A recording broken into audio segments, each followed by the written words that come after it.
गांव में एक कुर्सी पड़ी हुई है और पंचायत सेक्रेटरी, ग्राम प्रधान और गांव की जनता खड़ी हुई है। दुर्भाग्य से जो पंचायत सहयोग है, पंचायत सचिव है ना, उनकी दबी मनसा ये होती है कि उस कुर्सी पे मैं बैठूं। भूमि प्रबंधन समिति की बैठक होनी थी, सब कुछ औपचारिकताएं हो गई थी, सदस्य आ गए, जो निर्धारित समय था उसमें एकत्र होना था, सदस्य सारे आ गए और उसमें रेवेन्यू डिपार्टमेंट के जो लेखपाल होते हैं वो सेक्रेटरी होते हैं भूमि प्रबंधन समिति की, वो नहीं आ रहे हैं। 2 घंटे 2.5 घंटे फोन पे फोन, सदस्य और प्रधान फोन पे फोन कर रहे नहीं आ रहे हैं। जो संयुक्त राष्ट्र की महासचिव है ना, उनकी और ग्राम प्रधान की स्थिति एक जैसी है। ये दुर्भाग्य देखिए कि वो अपने आप को आधा प्रधान कहते हैं। आधा प्रधान ओपनली मुझसे कई बार लोगों ने, प्रधान जी वो तो आधे प्रधान है।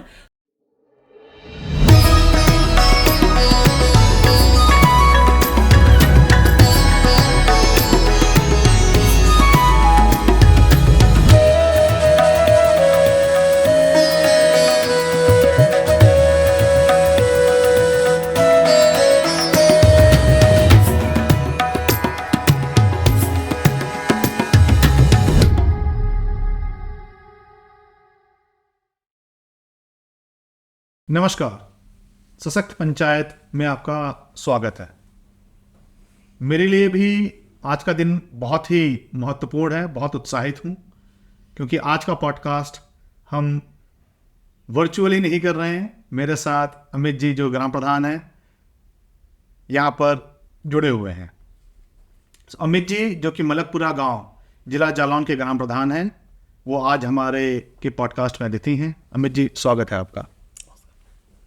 अमित जी चर्चा इसी से स्टार्ट करते हैं। थोड़ा सा आप अपने बारे में और कैसा आपका कार्यक्षेत्र रहा और आपके ग्राम प्रधान बनने तक की चर्चा। इसको मैं अगर कहूँ तो स्कूली शिक्षा मेरी जनपद जालौन में, जालौन नगर से ही हुई पूरी, और उसके बाद फिर बुंदेलखंड विश्वविद्यालय के एक कॉलेज से मैंने स्नातक की पढ़ाई की और उसके बाद फिर मैं दिल्ली आया और दिल्ली में मैंने पत्रकारिता की पढ़ाई की भारतीय जनसंचार संस्थान से, और वहाँ के बाद मैंने करीब 6.5 साल डीडी न्यूज़, आउटलुक या एनडीटीवी जैसे संस्थानों में काम किया और फिर लगभग 10-11 साल रह के अपने गांव वापस गया। और जब गांव वापस गया तो फिर वहाँ पर कुछ परिस्थितियाँ ऐसी बनी जिनके तहत चुनाव लड़ना हुआ ग्राम पंचायत का। मैं आपको थोड़ा रोकना चाहूँगा, क्या परिस्थितियाँ बनी? ये बड़ा ही रोचक है क्योंकि क्या आपका कोई परिवार का राजनीतिक इतिहास है? आपके परिवार से कोई राजनीति में था या आप गांव के चुनाव में या इन जनरल कोई इन्वॉल्व था? देखिए, जनवरी 2021 में मेरा वापस जाना हुआ अंत में, और जब मैं वहाँ पहुँचा तो मेरा दूर दूर तक कहीं कोई ऐसा चुनाव लड़ने का इरादा नहीं था, मतलब सवाल ही नहीं आया था ये मन में। लेकिन हमारे जनपद में एक प्रभावशाली परिवार है जिसके दुर्भाग्य से कहा जाए, उस परिवार ने राजनीति को एक धंधा बना रखा है, चुनावी राजनीति को। वो हर बार, हर 5 साल में या उससे पहले भी जितनी भी तरह के चुनाव होते हैं सब में अपना भाग आजमाते हैं और हर सदस्य भाग आजमाता है। कभी भाभी, कभी खुद, कभी माँ, कभी भाई, कभी पत्नी, इस तरीके से राजनीतिक धंधा बना रखा है उन्होंने, और अलग अलग तहसीलों से, अलग अलग ब्लॉकों से, अलग अलग विधानसभाओं से। तो ऐसे में मैंने देखा कि वो व्यक्ति इस बार मेरी ग्राम पंचायत में दावा ठोकने के लिए आया था। और ये दुर्भाग्य देखिए कि वो ब्लॉक प्रमुख रहते हुए ग्राम प्रधानी का चुनाव लड़ रहे थे, मतलब निवर्तमान इसको बोलते हैं कि अभी आपका टेन्योर पूरा हो रहा है ब्लॉक प्रमुख का और आप अब ग्राम प्रधानी का चुनाव लड़ेंगे। तो इस और पैसा अथाह था उस व्यक्ति के पास, और समीकरण कुछ ऐसे बैठते थे कि वो जीत भी जाते थे उस परिवार के लोग। तो मैंने सोचा कि जिस भावना से मैंने जो शिक्षा ग्रहण की, जो प्रयास किए पत्रकारिता में रहते हुए, वो अगर अपने ही गाँव में लागू नहीं कर पाया तो फिर क्या मतलब मैं किसी दूसरे राज्य में, किसी दूसरे जनपद में अधिकारों के लिए लड़ाई लड़ रहा हूँ चलते हुए। और फिर राजनीति में चूँकि रुचि थी, अध्ययन में रुचि थी, तो फिर वो एक बात संभवतः प्लेटो की है कि अगर आप राजनीति में हिस्सेदारी नहीं करते तो आपसे कमतर लोगों से शासित होना पड़ता है। ये जो प्रेरणाएँ थी, ये तो शिक्षा की दी हुई प्रेरणाएँ थी। फिर मेरा एक मित्र जिसने मुझे बहुत मोटिवेट किया, दुर्भाग्य से वो इस दुनिया में आज नहीं है, और उसने ये जो सारी परिस्थितियाँ थी उसके पीछे जो मूल कारण था, जो व्यक्ति आया था मेरे गांव से चुनाव लड़ने के लिए, और फिर अन्य जो आपने दिल्ली की ज़िंदगी एक अलग ज़िंदगी होती है, कहाँ जालौन, कहाँ दिल्ली, और उसके बाद आपका यहाँ पे एक इस्टेब्लिश्ड जॉब में थे आप, एक अच्छी ज़िंदगी थी आपकी। तो जब आपने निर्णय लिया कि आप ग्राम प्रधानी का चुनाव लड़ेंगे, तो आपके परिवार से क्या रिस्पॉन्स रहा और आप कैसे डिटरमाइन हुए कि आप जा कर के ये काम करेंगे? कैसे आपने सबको सहमत किया? देखिए, परिवार इस मामले में मेरा बहुत मैं कहूँ सहयोगी हैं। वो बहुत ज़्यादा प्रोत्साहित करते हैं। तो मेरे पिताजी हों, मेरे भैया हों या माताजी या परिवार में और भी लोग, सभी लोग प्रोत्साहित करते हैं और उनको पता है मेरा स्वभाव, जो खासकर जब से मैं हाई स्कूल में था और तब से वो चीज़ें, मतलब जहाँ तक मुझे समझ है कि 12th में या 11th-12th में मैंने RTE लगानी शुरू कर दी थी। अच्छा। और मतलब मोहल्ले या नगरों की थोड़ी बड़ी समस्याओं की शिकायत करना मैंने शुरू कर दिया था बहुत बढ़िया।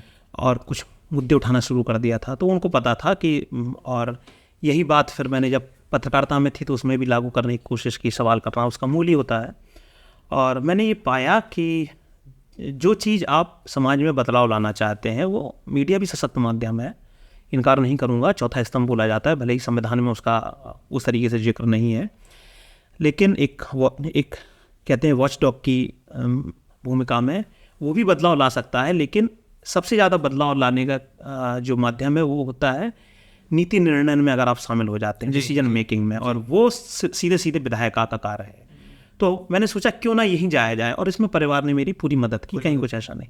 सो अब आपका चुनाव लड़ने की जर्नी, जो आपने चुनाव लड़ा, जैसे लोग कहते हैं कि आजकल प्रधानी में बहुत पैसा खर्च होता है चुनाव लड़ने में, इतना आसान नहीं रह गया है। ठीक है, जो चुनाव की जो कुछ कुरीतियाँ हैं, जैसे कि शराब देना, पैसे देना, आजकल विधायक प्रधानी में भी वो सारी चीज़ें आ चुकी हैं। सो आपका अनुभव कैसा रहा चुनाव लड़ने का? देखिए, बिल्कुल सही है कि लोग कहते हैं कि चुनाव पैसों के दम पे जीते जाते हैं। जो लोग ऐसा कहते हैं, ये बात तो सही है, लेकिन मैं इसको बात को गलत भी मानता हूँ। दरअसल चुनाव पैसों के लिए नहीं, पैसे से नहीं जीते जाते हैं। चुनाव जीते जाते हैं ऊर्जा से। मैक्सिमम लोगों के लिए वो ऊर्जा जो है ना, वो पैसा है।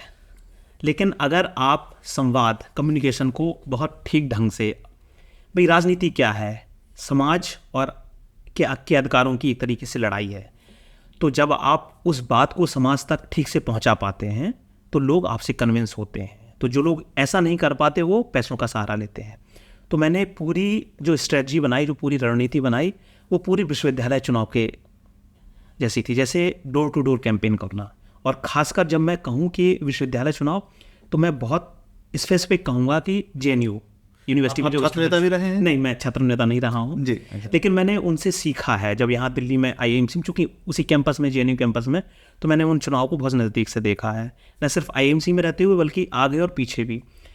तो फिर मैंने वही कैंपेन अपनाया कि एक एक जो आपकी, जिसको हम कहें कि लक्षित समूह, लक्षित व्यक्ति, उनको टारगेट करना कि कैसे, उनकी मांग क्या है, क्या वो चाहते हैं, और पूरी वही स्ट्रेटजी बनाई। और ये आपको आश्चर्य होगा कि महज 7 दिनों में ये चुनाव जीता गया था। महज 7 दिनों में 18 तारीख से मैंने कैंपेनिंग शुरू की थी और 25 तारीख तक। तो मतलब आपका पर्चे भरने से लेकर के चुनाव जीतने का जो सफ़र है वो केवल 7 दिन का सफ़र है? इसमें पर्चे भरने का अगर हम 3 दिन और जोड़ दें, वो कारण मैं क्यों शुरुआत कर रहा हूँ कि पर्चा तो भर दिया था, लेकिन उसके बाद भी असमंजस था कि आफ्टर ऑल होगा क्या, जब तक पूरे जिसको बोलते हैं कि फाइनल नहीं हो जाता है, भाई कुछ कारणों से कहीं पर्चा कैंसिल तो नहीं है, रद्द तो नहीं हो रहा।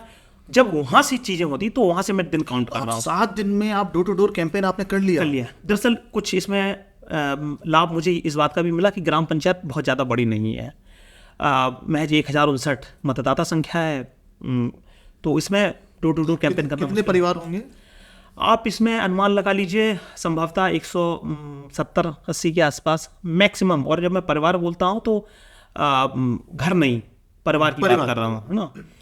तो घरों की संख्या तो और भी कम है जी। तो इस हिसाब से, और उसमें भी फिर मैंने सबसे ज़्यादा जो लक्षित किया वो बच्चियों को और महिलाओं को। बच्चियाँ हालांकि मतदाता नहीं होती हैं, लेकिन फिर भी उन्हें बेहतर भविष्य के लिए ऐसी सामाजिक उन्हें एक माहौल चाहिए जिसमें वो निडर होकर, निसंकोच होकर स्कूल जा सकें, गांव के बाहर निकल सकें।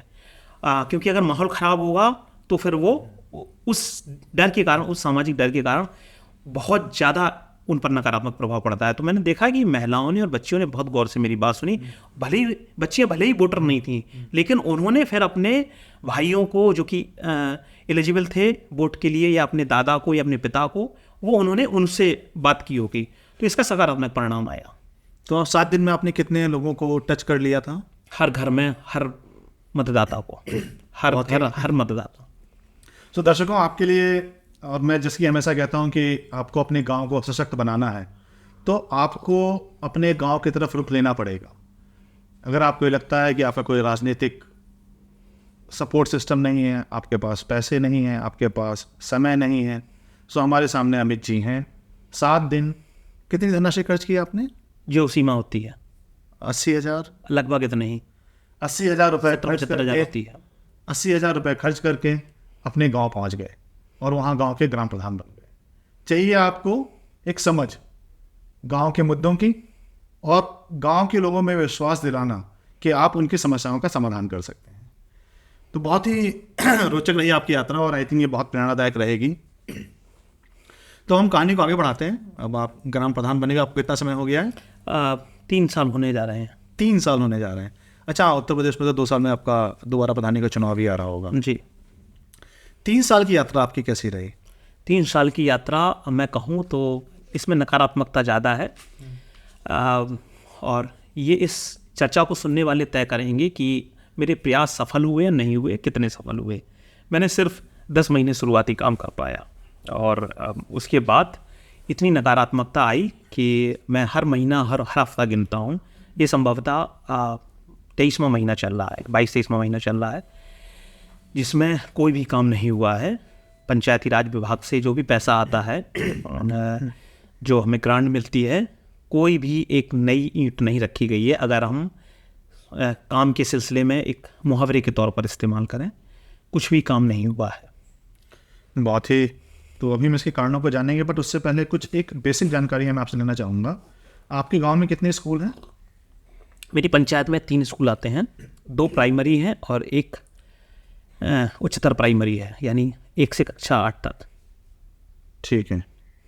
और कोई हेल्थ सेंटर है आपके पंचायत के अंदर? नहीं, हेल्थ सेंटर नहीं है कोई भी। आशा एएनएम ये हैं, तो उनका अपना केंद्र, आंगनवाड़ी केंद्र वगैरह तो ये आंगनवाड़ी केंद्र है। हाँ, वो होगा। हाँ, आंगनवाड़ी केंद्र। आपके गांव के आय के प्रमुख कारण, साधन? कुछ शून्य। कृषि, वो है, पंचायत की आय नहीं होती है। पंचायत की आय सुन। हाँ, पंचायत। यूजुअली गांव के लोग किस हाँ, पे आजीविका किस पे चलती है? आजीविका मुख्य तौर पर कृषि। कृषि पर। हाँ, ठीक है, ठीक है जी। सो एक एक करके विषय उठाएंगे। आपने बोला कि वैसे तो काफ़ी अच्छी नहीं रही जर्नी, बट फिर भी एक एक करके विषय उठाएंगे। तो हम स्कूल से स्टार्ट करते हैं। शिक्षा की गांव में क्या समस्या है आपके? इससे पहले मैं थोड़ा सा आपको ये बताऊंगा कि मेरा फोकस क्या है, और फिर मैं जी शिक्षा पर आता हूँ। दरअसल मैंने जब अपनी पंचायत में आया तो मैंने लोगों की सहमति से और लोगों को इन्वॉल्व करते हुए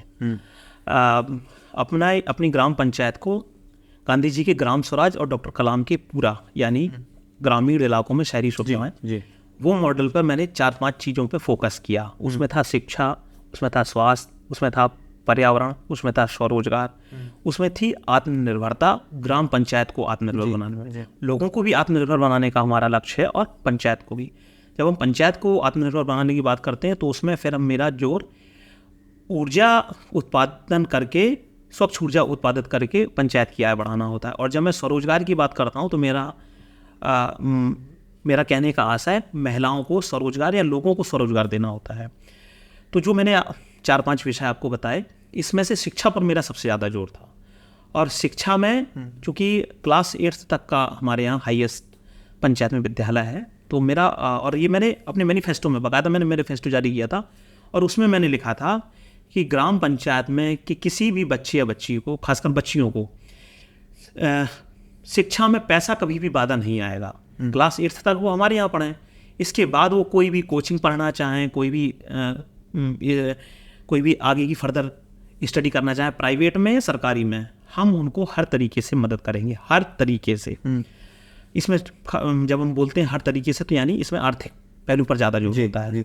तो शिक्षा में जब मैंने ये काम शुरू किया तो फिर मैंने, चूँकि 3 विद्यालय हैं, 2 प्राइमरी हैं और एक क्लास 8 तक है, जिसे उत्तर प्रदेश में अब कंपोजिट विद्यालय बोला जाता है, उच्चतर प्राथमिक विद्यालय। तो वहाँ पे मैंने काम शुरू किया और धीमे धीमे फिर मैंने उसमें काम शुरू करना किया। और चूँकि देखिए, कोई भी काम करें आप तो एक आर्थिक संसाधन बहुत महत्वपूर्ण होते हैं। तो फिर मैंने उसमें, मुझे पैसों की ज़रूरत थी, तो मैंने लोगों की भागीदारी करनी शुरू की। और लोगों की भागीदारी, ग्रामीणों की भागीदारी नहीं, वो क्राउड फंडिंग फिर मैंने सहारा लिया। और क्राउड फंडिंग मैंने अलग अलग माध्यम अपनाए और ख़ासकर जैसे सोशल मीडिया है, वहाँ से मैंने इस्तेमाल करना शुरू किया। और करीब संभवतः मुझे लगता है उन प्रयासों की संख्या 8 से 10 हो गई होगी शिक्षा में, जिसमें मैंने पैसे इकट्ठे किए और गांव के स्कूल को बेहतर बनाने की कोशिश की। कहाँ से पैसे इकट्ठे किए आपने? ये क्राउड फंडिंग से, सोशल मीडिया के माध्यम से। सोशल मीडिया के माध्यम से। सोशल तो आपके फ्रेंड सर्किल ने? और हाँ, पैसे तो सिर्फ फ्रेंड सर्किल ने नहीं, फ्रेंड सर्किल के बाहर जिनसे मैं कभी आज तक मिला नहीं हूँ कभी। तो ये आपने मतलब थोड़ा सा इसको डिटेल बता देंगे तो बाकी ग्राम प्रधानों के लिए ये, क्योंकि मेरे पास जब पॉडकास्ट करता हूँ या जो वर्कशॉप करता हूँ उसमें बहुत ही इंपॉर्टेंट सवाल आता है कि हम पैसे कहाँ से लेकर के आएँ, क्योंकि राज्य सरकार से जो राशि मिलती है फाइनेंस कमीशन के अंतर्गत वो इतनी नहीं है कि उसमें कुछ ऐसा कार्य किया जा सके। तो थोड़ा सा इसको विस्तृत में बताइए कि कैसे आपने कोई साइट बनाई, क्या किया? देखिए, सबसे पहले तो आपको, जब आप क्राउड फंडिंग करने जाते हैं तो सबसे पहले आपको पारदर्शिता बहुत ज़रूरी है। वही एक ऐसी पहली सीढ़ी है जहाँ पर आप विश्वास पैदा कर पाते हैं कि आप जो बोल रहे हैं, जो कर रहे हैं, वो एकदम कथनी और करनी में कोई अंतर नहीं होगा। तो ये चीज़ मैंने पहले स्थापित की। और सिर्फ चूँकि तो ग्राम प्रधान बनने की बात है, इससे पहले भी पत्रकारिता में जब मैं था और मुझे कोई अवार्ड मिलता था, पुरस्कार वगैरह मिलता था, तो मेरा ये सिद्धांत था कि पुरस्कार जो होते हैं ना, वो आपकी व्यक्तिगत कमाई नहीं है, कोई व्यक्तिगत उपलब्धि नहीं है, ये आप समाज से जो सीख रहे हैं उसी की कमाई है। तो आपको समाज की कमाई समाज में ही लगानी है। तो 2 पुरस्कार मुझे पत्रकारिता में रहते हुए मिले थे, उसकी 100% राशि मैंने ऐसे ही कामों में खर्च की थी, पर्यावरण शिक्षा में। तो लोगों को वो पता था, वो सब कुछ मतलब था। और ये प्रधान बनने से 4-5 साल पहले की बात है। तो लोगों को एक विश्वास था और मैंने बहुत क्लियर, बिल्कुल स्पष्ट रूप से बिंदुवार चीज़ें रखता था। तो शुरुआत मैंने की विद्यालय में भोजन से। देखिए, मिड डे मील जिसको बोलते हैं, तो मिड डे मील जब लाया गया संयुक्त राष्ट्र संघ द्वारा, ये पूरी अंतर्राष्ट्रीय स्तर की पहल है, हमारे भारत में अपनाया गया। उसके 2 महत्वपूर्ण पहलू थे। एक तो ये था कि ग्रामीण इलाकों में कुपोषण की जो समस्या बच्चों में, गरीब बच्चों में, वो दूर किया जाए। और दूसरा था कि एक भोजन के लिए बच्चे आकर्षित हों विद्यालय में, तो उससे एक उनकी उपस्थिति बढ़ेगी। तो मैंने वही उपयोग शुरू किया और add on mid day meal का कॉन्सेप्ट दिया। तो वहाँ से पहले पैसा उसके लिए आया 2,000 रुपये, 1,500 रुपये। अच्छा, आप मतलब 2 बार भोजन देते थे एड ऑन मिड डे? नहीं, add on mid day meal में जो भोजन मिल रहा है, जो मेन्यू है उत्तर प्रदेश में परिषदीय विद्यालयों में, उसमें हम कुछ ऐड कर देते थे, है ना, कुछ मीठा ऐड कर दिया, कुछ फल ऐड कर दिए या कुछ। और ये स्पेशल होता था ओकेजनली, हफ्ते में 1 बार और महीने में मैक्सिमम 4 बार। किसी की बर्थडे है, किसी की कोई सालगिरह है या कोई कुछ भी विशेष अवसर पर। तो वहाँ से शुरू हुआ। फिर हमारा विद्यालय वहाँ पे आया, मैंने स्वयं क्लास लेना शुरू किया। तो लोगों को लगा नहीं, ये प्रधान इन्वॉल्व है शिक्षा में। रैंडमली जाता था तो मुझे वहाँ पे बच्चों का परफॉर्मेंस भी पता लग जाता था और क्या उनको ज़रूरत है वो भी पता लग जाती थी। तो टीचरों के साथ इन्वॉल्व हुआ, बैठकों का दौर शुरू हुआ। ये सब करने के बाद फिर शिक्षा में कंप्यूटर एक लैब स्थापित करवाई, फ्री ट्यूशन स्थापित करवाई। ये सब फंड आ रहा था। मतलब कंप्यूटर तो एक मेरे एक शुभचिंतक या कहा जाए, तो उन्होंने मेरा एक इंटरव्यू देखा लल्लन टॉप पे। फिर उन्होंने वो सौरभ भैया को फ़ोन किया, मैसेज किया कि मैं इस ग्राम प्रधान से, तो मुझे कंप्यूटर की जरूरत है। उन्होंने सीधा कहा कि मैं कंप्यूटर आपको प्रोवाइड करा देता हूँ। तो ऐसे कंप्यूटर आ गया। ये क्रम फिर चलता रहा, कभी रुका नहीं। मैं पैसे मांगूं और तुरंत आए। सबसे कम में मुझे याद है 6 मिनट में 14,000 रुपये आए थे। मुझे एक मॉनिटर और एक यूपीएस की ज़रूरत थी। मैंने ट्विटर पर डाला और 6 मिनट में रिस्पॉन्स आ गया। दिल्ली से ही एक गुलशन जी उन्होंने किया था। तो ऐसे ऐसे करके फिर बच्चों को साइकिलें दिलवाई स्कूलों में, और बच्चों को बेंचें आई, बच्चों को कूलर आए। मेरी ग्राम पंचायत के सारे विद्यालयों में और सभी रूम्स में कूलर लगे हुए हैं बच्चों को गर्मी के लिए। और ये दुर्भाग्य देखिए आप कि शिक्षा में इतना खर्च करने के, इतना होने के बाद आज तक मैं ग्राम पंचायत या ग्राम निधि का एक भी पैसा स्कूल में खर्च नहीं कर पाया हूँ। जो भी आता है क्राउड फंडिंग से आता है। बच्चों को साइंस के प्रयोग हों तो अब तो बच्चों को भी मैं मोटिवेट कर रहा हूँ कि वो भी अपना थोड़ा हमने काफ़ी ग्राम प्रधानों से बात की है। एक ये भी बहुत प्रमुख समस्या रहती है कि जो शिक्षक हैं वो स्कूल में नहीं आते हैं समय से। तो आपने भी वो समस्या देखी, और अगर देखी तो आपने कैसे उसका सॉल्यूशन निकाला? इस पर मेरा मिला जुला रूप रहा है कि जैसे 3 विद्यालय हैं, तो उसमें एक विद्यालय तो 6-7 सालों से बंद पड़ा हुआ है। उसकी एक अलग कहानी है, वो बाद में बताऊंगा। और एक विद्यालय बस चल रहा है जिसमें, और इन दोनों विद्यालयों में, इन दोनों जहाँ ये विद्यालय वहाँ पर मैक्सिमम 12, 13 या 15 लड़के हैं पढ़ने वाले। जो तीसरा विद्यालय है जो कंपोजिट है, क्लास 8, यहाँ पर विद्यालय बेहतर था। तो विद्यालय को एक बेहतर चलने में 2 कारक मैंने मोटा मोटी लाया। एक तो जो शिक्षक लोग हैं उनकी स्वयं की निष्ठा और ग्राम प्रधान का इन्वॉल्वमेंट, अगर ये दोनों हो जाते हैं तो चीज़ें बेहतर होती हैं। और फिर मैंने अभी रिसेंट में एक करीब 2000 शब्दों का एक लेख भी लिखा है। मैंने इसमें डिमांड की है कि ग्राम प्रधानों को इसमें कुछ राइट्स दिए जाएं, क्योंकि पंचायत में विद्यालय है और 29 विषय जो मिले थे 73rd अमेंडमेंट के बाद, उसमें शिक्षा भी है, माध्यमिक स्तर तक भी है। तो हम उसमें चाहते हैं कि ये जो अटेंडेंस की समस्या जो आपने स्पेसिफिक बताई है, इसी को एड्रेस करते हुए जो बायोमेट्रिक अटेंडेंस सिस्टम लागू किया जाए, उसमें प्रधान को इन्वॉल्व किया जाए, जिससे एक संवेदनशील नेतृत्व प्लस उसको जो अधिकार कुछ मिलने चाहिए। तो ये व्यवस्था जो अभी शिक्षकों के समय से ना पहुंचने की है, हालांकि हमारे जो सबसे बड़ा विद्यालय उसमें अभी ये बहुत बड़ी समस्या नहीं रह गई, और मैं कहूँगा इसमें बहुत हद तक सुधार आ गया है। ऑलरेडी मुझे थोड़ा सा इसमें प्रयास करना पड़ा, टीचर समय से आते हैं, लेकिन अन्य 2 विद्यालयों की स्थिति ऐसी नहीं है। तो इसमें अगर अधिकार हमें मिलेंगे तो ये और बेहतर बनाया जा सकता है। देखिए, ये जो पूरी व्यवस्था है ना, ये सिर्फ नैतिकता या संवेदनशीलता के बल पर नहीं चल सकती है, क्योंकि ये व्यवस्था हम तृतीय स्तर के शासन में जी रहे हैं। तो यहाँ पर सब कुछ जब तक वेल डिफाइंड नहीं होगा अधिकारों के बारे में, तब तक वो शक्ति नहीं आती है। और आपने अपनी स्कूल की बात की, आपने बोला 3 विद्यालय हैं, तो एक का तो आपने रूपरेखा चेंज की और बड़ा ही अच्छा लगा, पर आपने बीच में ये भी बोला कि एक विद्यालय 6 साल से बंद पड़ा हुआ है। तो आप वो सेम प्रयास, वही चीज़ उस विद्यालय के साथ क्यों नहीं कर पाए? देखिए, जैसे मैंने कहा 3, तो ये जो विद्यालय है जो 6-7 सालों से कम 6-7 सालों से बंद है, वो एक मजरे में है। शासकीय भाषा में मजरा यानी बहुत छोटा गाँव। उसमें बच्चों की संख्या लगभग 13-14 है। तो ये बंद पड़ा था, उस समय कोविड चल रहा था। मैंने कहा कोविड ख़त्म होने का इंतजार करते हैं। कोविड ख़त्म हुआ तो मैं बच्चों को डोर टू डोर गया, और गांव में 2 जगह बैठा मैं, और मैंने एक सूची बनाई कि विद्यालय में प्राइमरी तक पढ़ने वाले बच्चों की संख्या क्या है, और उनको मैं आकर्षित करने के लिए कुछ खाने पीने की चीज़ें भी ले गया। तो मुझे लगभग 13 बच्चों की सूची बनी, और मैंने पाया सारे जो वहाँ आउटकम था 2-3 घंटे बैठने का, आउटकम ये था कि बच्चे पढ़ना चाहते थे, वो सरकारी विद्यालय में पढ़ने के एक तरीके से इच्छुक थे। लेकिन एक बात निकल के आई कि ये शिक्षक जो है ना, वो जिम्मेदार हैं, वो नहीं आते हैं या वो अपना कर्तव्य निर्वहन नहीं करते हैं। मैंने कहा चलिए फिर भी कोशिश करते हैं। कोशिश की, कुछ समय दिया शिक्षकों को, नहीं हुआ। फिर मैंने संबंधित BSA को ये पूरा लेटर लिखा और बिंदुवार बताया कि इसमें क्या क्या खामियां हैं। शिक्षकों को वेतन मिल रहा है, रसोइयों को वेतन मिल रहा है। शिक्षक का वेतन कितना है? शिक्षक का वेतन, एक का शिक्षक का वेतन ऑन एन एवरेज 10 लाख रुपए है 1 साल का। तो उनको वेतन मिल रहा है, शिक्षा मित्र को वेतन मिल रहा है, रसोइये को वेतन मिल रहा है। और हद तो तब हो गई कि मिड डे मील का भी नाम मात्र का पैसा निकाला जा रहा है। और देखिए, ये मिड डे मील के पैसे में तो 6 साल से स्कूल नहीं चल रहा है, नहीं चल रहा है। शिक्षक को भी वेतन मिल रहा है, शिक्षा मित्र को मिल रहा है, रसोइयों को मिल रहा है, और मिड डे मील नाम मात्र का निकाला जा रहा था। क्यों निकाला जा रहा था? उसको जीरो नहीं कर सकते, क्योंकि जीरो जैसे ही होगा तो वो ऊपर से लखनऊ से सीधा रिपोर्ट मांग ली जाएगी। जी। तो ये सब खेल हो रहा था उसमें। हमने बिंदुवार किया कि यहाँ के कम से कम 4 बच्चे एक दूसरे सरकारी विद्यालय में पढ़ने जा रहे हैं, और वो भी हमारी ग्राम पंचायत का था। एकदम सॉलिड रीजन था, कहीं कुछ था ही नहीं, सब कुछ तथ्य उसमें, कहीं कुछ ऐसा हुई नहीं था।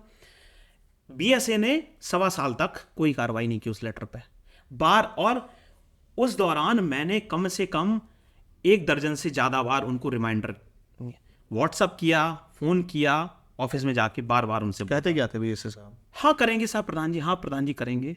और मुझे दुख इस बात का होता है कि जब युवा मेरे सामने होते हैं और वो काम नहीं करते। बिल्कुल पहली पोस्टिंग, पहली बार। क्या आप जिलाधिकारी से भी मिले? हाँ, इस संबंध में जिलाधिकारी जी से भी मिला। तो उन्होंने उस समय प्रियंका रंजन जी थी, तो मैंने उनसे कहा, तो बोले प्रधान जी ये कैसे हो सकता है, गांव में अगर लोग रहते हैं तो बच्चे तो जरूर होंगे, आप प्रयास कीजिए। मैंने कहा ठीक है, कोशिश कर लेते हैं। तो मैंने उन्हीं की सलाह पर वो एक गांव हर घर में गया था। तो 1.25 साल 1.5 साल तक बीएसए ने कोई कार्रवाई नहीं की। मैं उन्हें व्हाट्सअप करता रहा। और जब वो उनकी विदा हुई ना, तो मैंने उनको एक निराशाजनक मैसेज भी भेजा। मैंने कहा बड़ा दुर्भाग्य, आप युवा थे, इसके बाद भी आपने कोई कार्य नहीं किया और विद्यालय बंद रहेगा। नए बीएसए आए, नए बीएसए आने के 5-6 दिन बाद ही मैंने वही सेम लेटर एक और टिप्पणी करके नई तारीख से दे दिया कि अभी तक कोई कार्रवाई नहीं हुई और संसाधनों की बर्बादी जा रही है।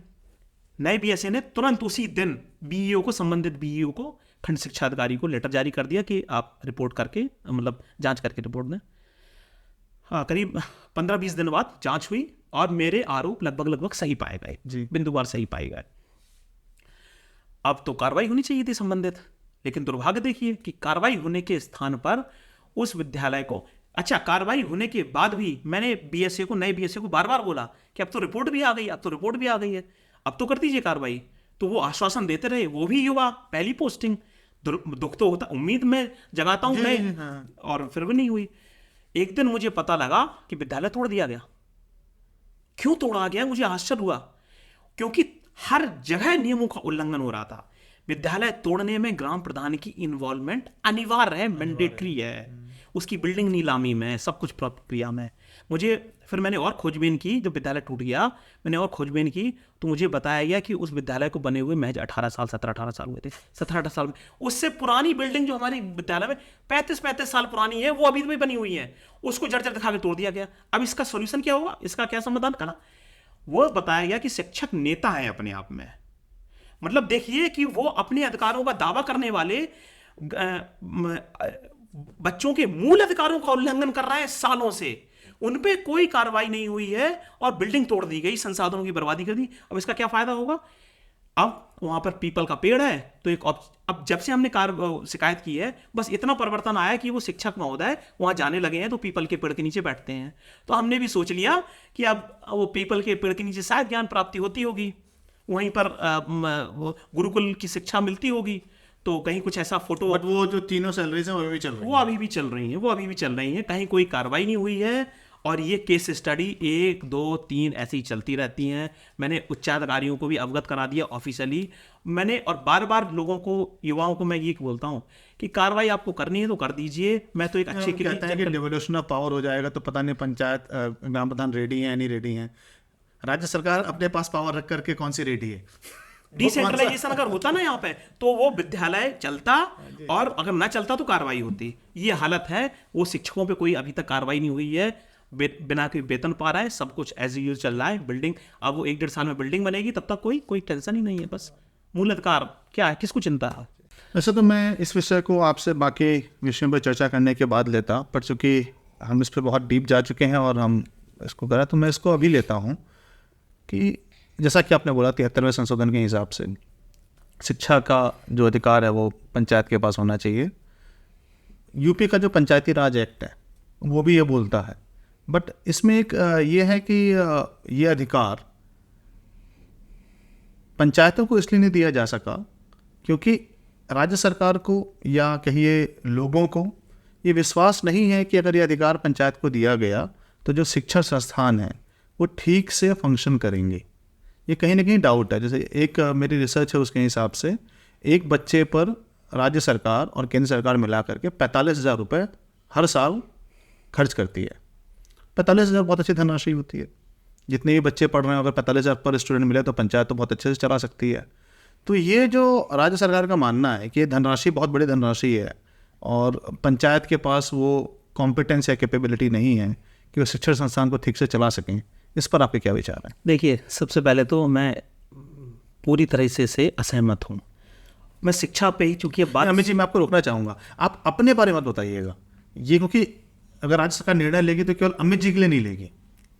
ये जब उनका टिप्पणी होती है तो ये सारे ग्राम उत्तर प्रदेश में आपके 55-58 हज़ार ग्राम प्रधान हैं, तो उनकी टिप्पणी होती है कि मेजॉरिटी ऑफ ग्राम प्रधान उसके ऊपर।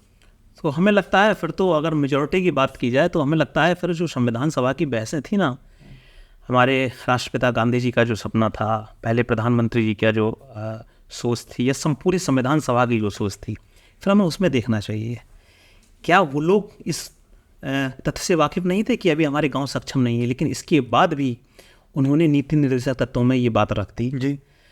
और पूरे दुनिया के मोटे मोटे उदाहरण बताते हैं कि जितना विकेंद्रीकरण होता है उतनी चीज़ें बेहतर होती हैं। हाँ। तो ये कहना कि ग्राम पंचायतें कैपेबल नहीं है, मैं नहीं मानता हूँ।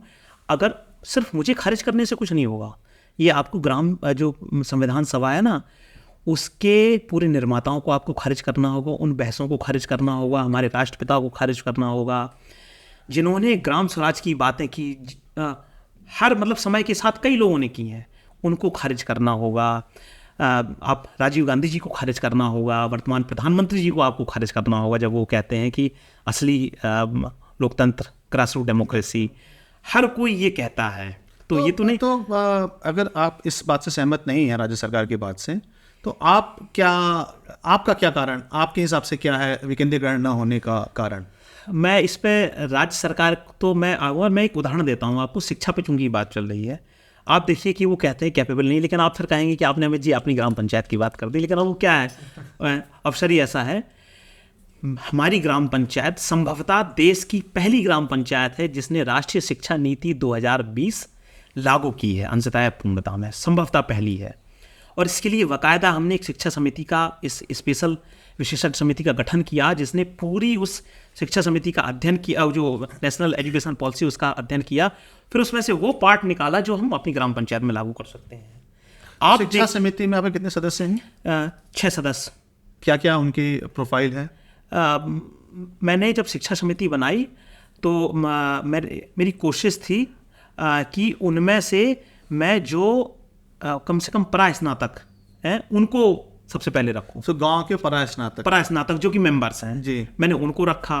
फिर मैंने, अब हर कोई तो परास्नातक नहीं था, शिक्षा का स्तर अलग अलग होता है, तो फिर मैं उसी क्रम में, मेरे प्राथमिकता वही थी कि अगर शिक्षा समिति बन रही तो शिक्षा वाले सदस्यों को उसमें हम इन्वॉल्व करेंगे। तो 5 सदस्य आपने, आपका क्राइटेरिया था कि जो ज़्यादा एजुकेटेड है उसको मैं शिक्षा समिति में डालूंगा। जी जी। तो आपने उसमें महिलाओं का भी रिप्रेजेंटेशन, वो एक फिर पूरा एक फार्मूला होता है कि उसमें महिलाएं भी होनी चाहिए, उसमें अलग अलग वर्ग की भी, तो वो भी सब ध्यान में रखना था।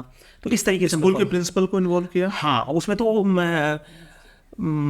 अनिवार्य रूप से इन्वॉल्व होते हैं स्कूल के प्रिंसिपल। तो आपकी शिक्षा समिति जो है वो कैसे कार्य करती है? कैसे कहा, मैंने ये अपने चुनाव, मतलब ग्राम पंचायत चुने जाने के संभवतः 1 साल के अंदर ही पहली बैठक मैंने की। पहले तो देखिए जो समितियां होती हैं उनकी बैठकें बहुत ज़्यादा नहीं होती हैं।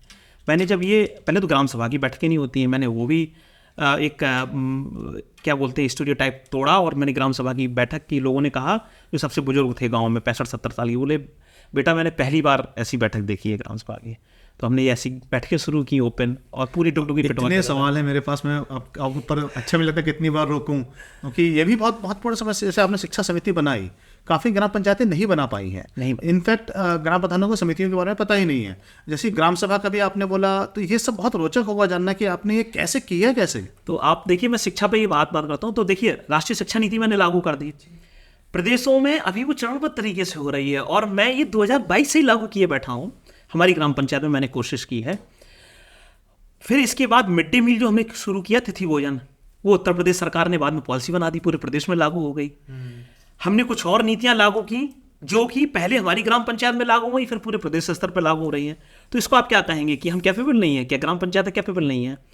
कैपेबल है, इसमें मुझे कोई डाउट नहीं। मैं अपनी सिर्फ नहीं कहूँगा, बहुत अच्छे ग्राम प्रधान है पूरे प्रदेश में, पूरे भारतवर्ष में, जो काम करना चाहते हैं। कई लोग मेरे कॉन्टैक्ट में आते हैं सोशल मीडिया के माध्यम से, व्हाट्सएप या सीधे फ़ोन के माध्यम से, वो बताते हैं कि वो भी काम करना चाहते हैं। मैं भी उनसे सीखता हूँ, लेकिन बस यही है, ये जो सोच है ना कि पंचायतें कैपेबल नहीं है, ये सोच ठीक नहीं है। आप विकेंद्रीकरण कीजिए, देखिए परिणाम अपने आप आने शुरू हो जाएंगे, अपने आप सीख जाएंगे। कोई रॉकेट साइंस थोड़ी है। तमाम लोग ऐसे हैं जो राजनीति में पहली बार आते हैं और चमत्कार कर देते हैं। अब कोई कहे कि हमारे जो वर्तमान प्रधानमंत्री जी हैं, जब पहली बार मुख्यमंत्री बने तो विधायक भी नहीं थे, कोई उनको चुनावी राजनीति का कोई अनुभव नहीं था, वो स्वयं अपने आप में उदाहरण है। हम कह रहे दिल्ली के मुख्यमंत्री जी हैं, बट देखिए, मेरा ये मानना है कि बहुत सारी ऐसी समस्याएं होती हैं जो ग्राम प्रधान ग्राम स्तर पर, जैसे मैं ये कहता हूँ, और मैं थोड़ा सा उसको डाइवर्जन ले रहा हूँ आज के पॉडकास्ट में, क्योंकि मैं एक ऐसे व्यक्ति से बात कर रहा हूँ जिसको इन सब विषयों की इतनी अधिक जानकारी है कि आज मेरा मुख्य उद्देश्य ये होगा कि बाकी ग्राम प्रधान इससे कितना सीख सकें। तो मैं कुछ ऐसे काउंटर क्वेश्चन करूँगा, राइट, जो यूजुअली मैं अपने पॉडकास्ट में नहीं करता हूँ। यूजुअली मैं जानना चाहता हूँ ग्राम प्रधान से, जो ये बहुत बेसिक काम है जहाँ किसी धनराशि की जरूरत नहीं, किसी सहयोग की जरूरत नहीं, ग्राम सभा का कंडक्ट करना, इसके लिए किस धनराशि की जरूरत चाहिए? पंचायत समितियों का गठन करना, इसके लिए किस धनराशि की जरूरत चाहिए? इनके थ्रू, एक प्रोसेस के थ्रू काम करना, ऐसे इंस्टीट्यूशन बनाने के लिए किस धनराशि की जरूरत चाहिए? बट ये भी काम तो नहीं होते हैं गाँव में। इसके लिए धनराशि की जरूरत नहीं, इसके लिए कमिटमेंट और पारदर्शिता की जरूरत होती है। बट जब तक ग्राम प्रधानों में वो कमिटमेंट और पारदर्शिता नहीं आएगी, तब तक डिवोल्यूशन ऑफ पावर कैसे होगा? हम इसके लिए तो हम कहेंगे कि वो शिक्षा में भी ट्रिकल डाउन जब तक नहीं होगा ना, शिक्षा में संवेदनशीलता नहीं आएगी, लोगों को, आपको नहीं लगेगा कि ये सब हमारे ही लोग हैं गांव में, वो विरोधी हों, वो हमारे समर्थक हों, हैं हमारे, मूल तौर पर सब हमारे परिवार का हिस्सा हैं। जैसे भी हो, जब आप बेहतर बातें रखेंगे, जब मैंने ग्राम सभा को बुलाई पहली बार तो लोगों ने बढ़ चढ़ कर हिस्सा लिया, और कोई भी प्रस्ताव ऐसा नहीं था जिसका विरोध हुआ हो। वो हर प्रस्ताव पे लगभग ताली बजाने वाला माहौल था, और बजाई जा रही थी।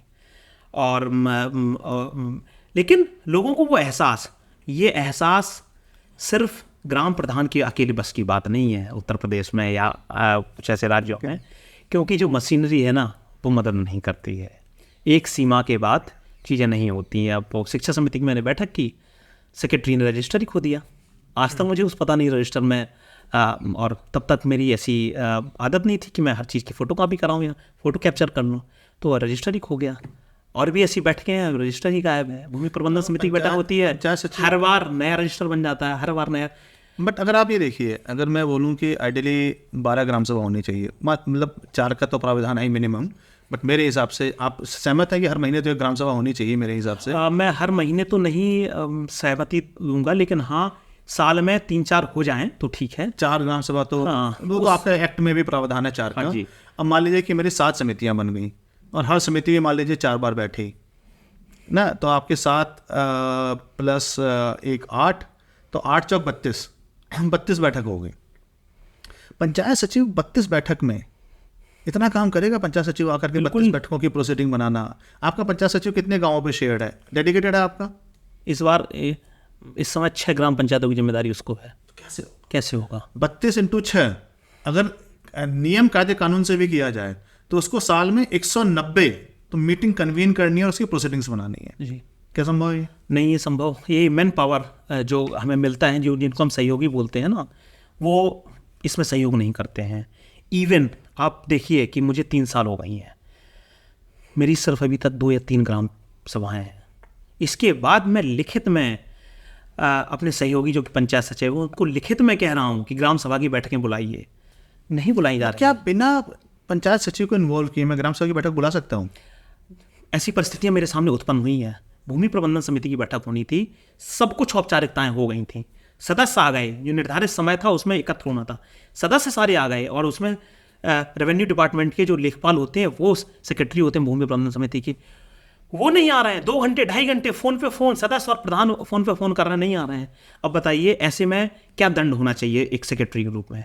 ऐसी स्थिति में हमने वो भूमि प्रबंधन समिति की बैठक की, मैंने उसमें कार्रवाई लिखी, सभी लोगों ने दस्तखत किए, और देखिए वो वीडियोग्राफी भी की गई। मैंने कहा कि ये मानने से भी इनकार कर दिया जाएगा, इसलिए मैंने वीडियोग्राफी भी की।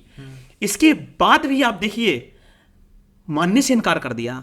जब यहाँ मानने से इनकार करते हैं ना, फिर लोग, चाहे लोग हों चाहे पंचायत जो सदस्य हैं, वो आना धीमे धीमे बंद कर देते हैं। उनका एक ही बार होता है कि बेटा क्या करोगे इस टाइप की बैठकें बुला के? हम तो आ जाते हैं, मुनादी होती है, हम आ जाते हैं तुम्हारे कहने पर, तुम बुलाते हो, लेकिन होगा क्या? अच्छे प्रस्ताव यहाँ लिख दिए जाते हैं, लेकिन कुछ नहीं हो रहा है।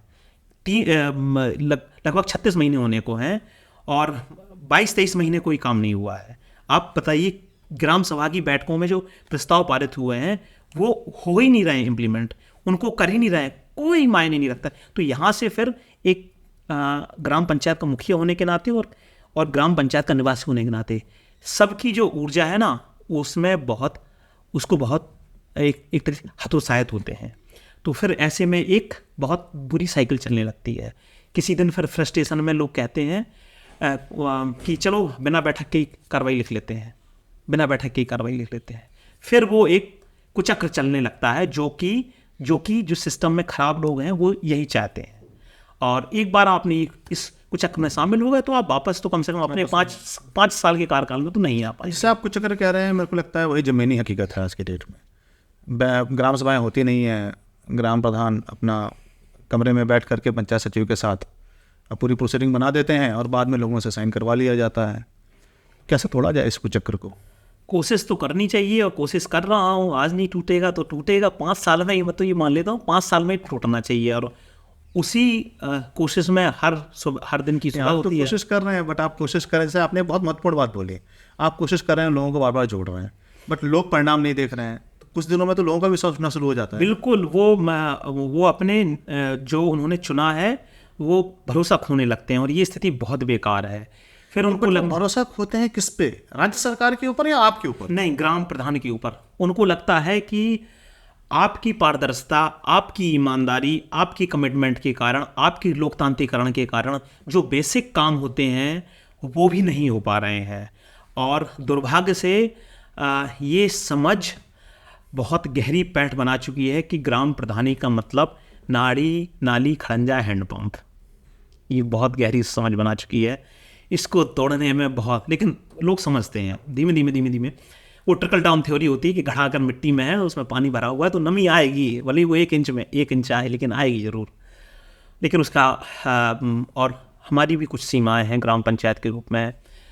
इतने आर्थिक संसाधन नहीं हैं और हमारे भी सहयोगी उतने नहीं हैं। तो मैं एक, जैसे कि आपने बोला कि आपको राज्य सरकार से सहयोग चाहिए होता, तो किस तरह का सहयोग चाहिए होता है? एक तो यही हो गया कि जो भी अधिकारी हैं जिनके रोल है प्रिसाइडिंग ऑफिसर का या सचिव का, वो समितियों की बैठक में आकर के करें।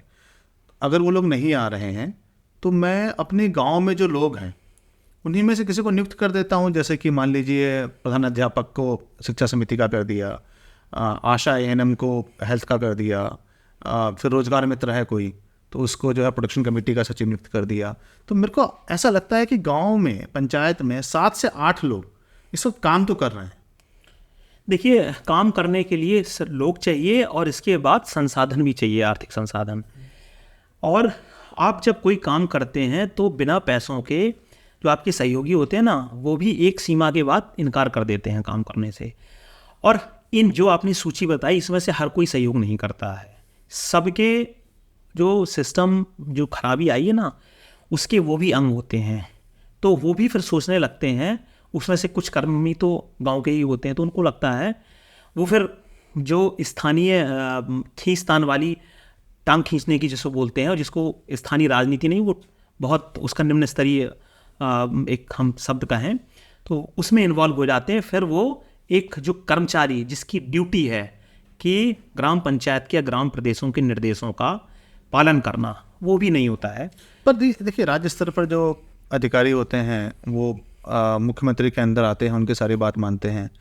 ये भी जो अधिकारी, चाहे रोजगार सहायक हो, चाहे आशा हो, चाहे एएनएम हो, ये भारत के संविधान के संशोधन के हिसाब से ये सारे क्षेत्र पंचायत पे आते हैं और इसीलिए अधिकारी या पंचायत को दिए गए हैं।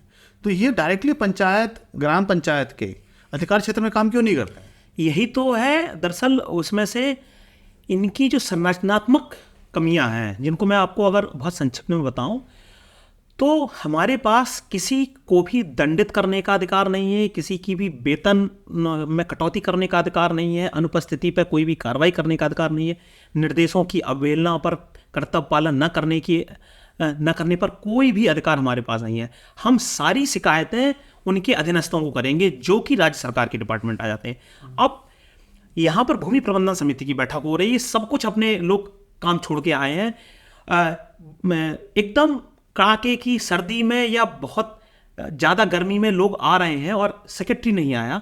किसकी गलती है?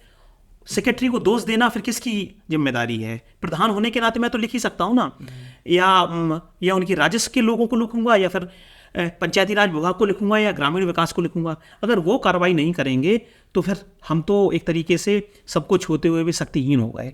तो फिर धीमे धीमे वो अनुशासन की जो आवश्यकता होती है उसमें भी हिरास हो। लेकिन इसका एक उदाहरण अच्छा है, मैं बताऊं आपको, वो है सफाई कर्मी। सफाई कर्मी सीधे उनका जो वेतन होता है ना, वो ग्राम प्रधान के हस्ताक्षर से निकलता है।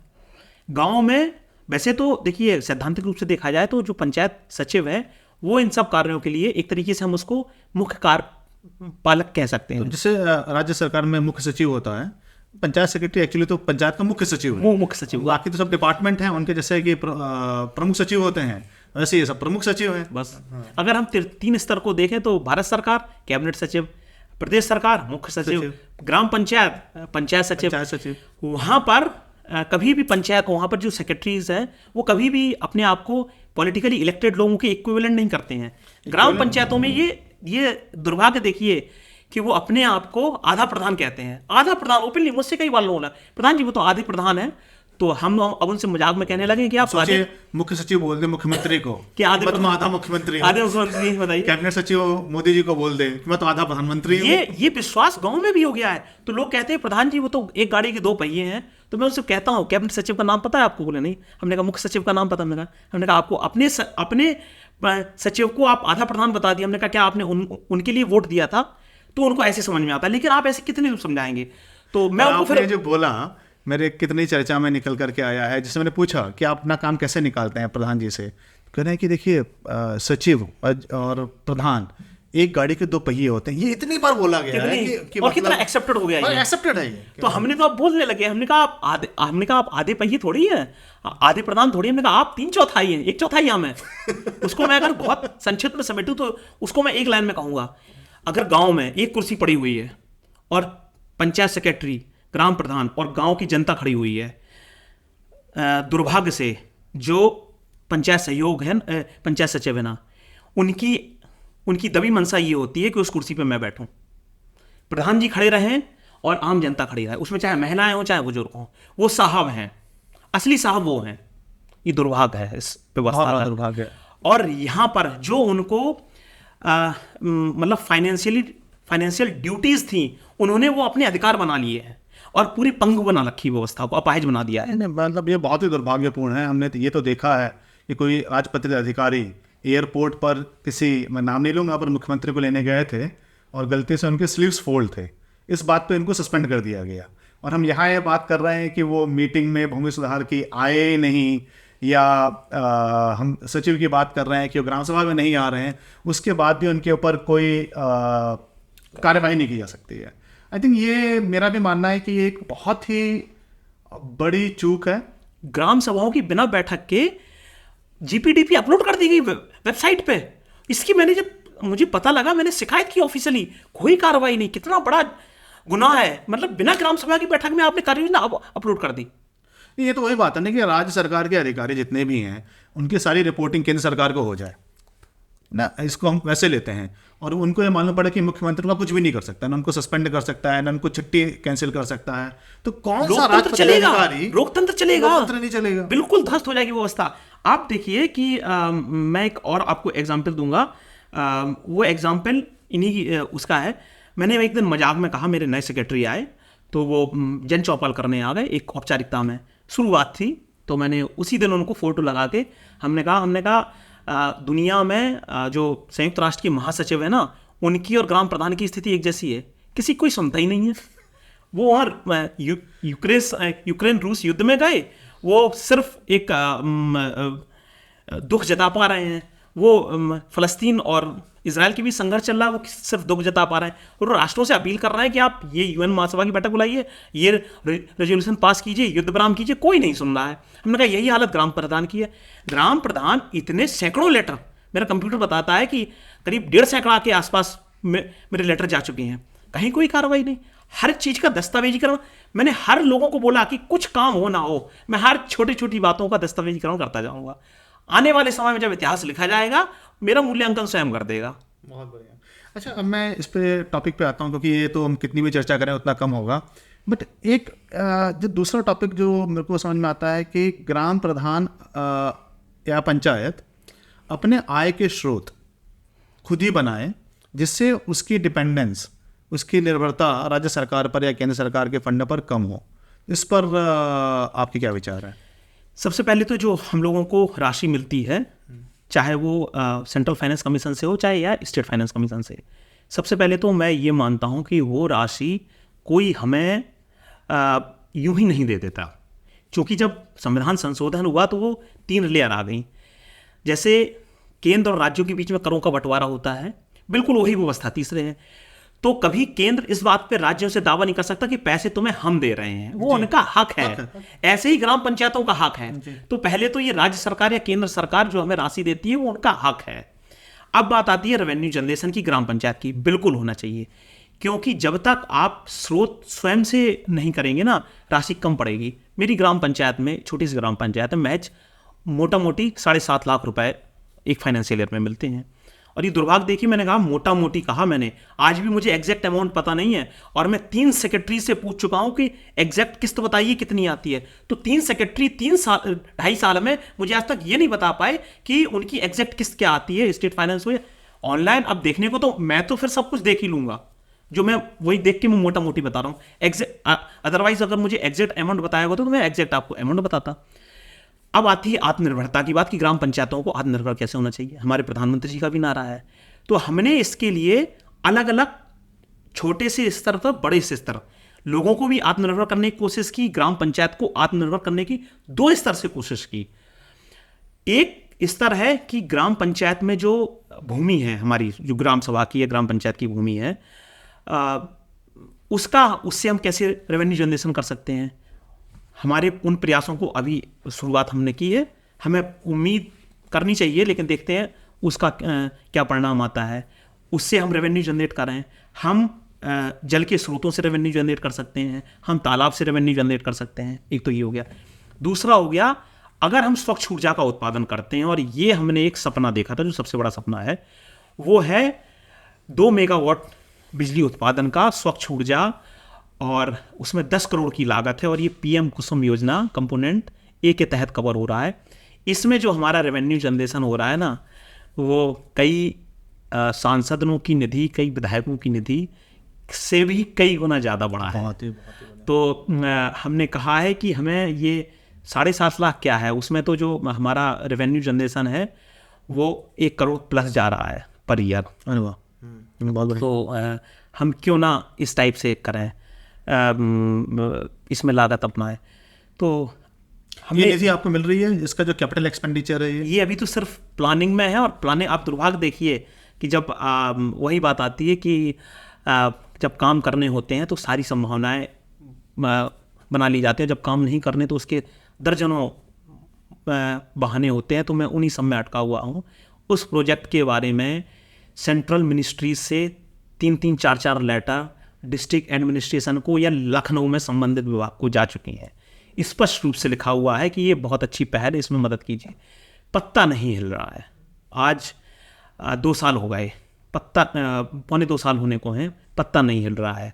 मैं बार बार पीपीटी से, लेटर से, वीडियो से, मुख्यमंत्री जी से, प्रधानमंत्री जी से, संबंधित मंत्रियों से बार बार अपील करता हूँ, बार बार उनसे मिलने की कोशिश करता हूँ, कहीं कुछ नहीं हो रहा है। तो ग्राम पंचायतें रेवेन्यू जनरेट करना चाहती हैं, अपने आय के स्रोत पैदा करना चाहती हैं, लेकिन नहीं हो रहा है। तो अब हम मतलब बेसिकली, और ये बहुत महत्वपूर्ण है, क्योंकि आय के स्रोत कहाँ से जनरेट करेगी? जो अपने संसाधन हैं, जो रिसोर्सेज है, जैसे कि ज़मीन हो गया, जलाशय हो गया, कृषि है अगर तो उपज हो गया, या पशुपालन हो गया, यही सब तरीके होंगे आय के स्रोत जनरेट करने के। और क्या होंगे?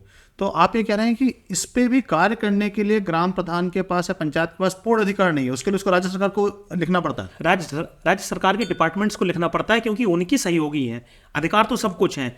अगर गांव में किसी हैंडपंप पर छोटा सा कर लगाना है, मान लीजिए साल में अगर 100 रुपये एक हैंडपंप से अगर 5 घर पानी भरते हैं, तो अगर हमने 100 रुपये का कर उसमें 1 साल का लगा दिया एक परिवार, क्या इसमें ग्राम सभा एक प्रस्ताव पारित कर देगी, संबंधित समिति एक सब प्रस्ताव पारित कर देगी। अगर 100 रुपये में किसी को आपत्ति है तो 150 भी हो सकते हैं, 75 रुपये भी हो सकता है, ग्राम सभा निर्णय कर देगी।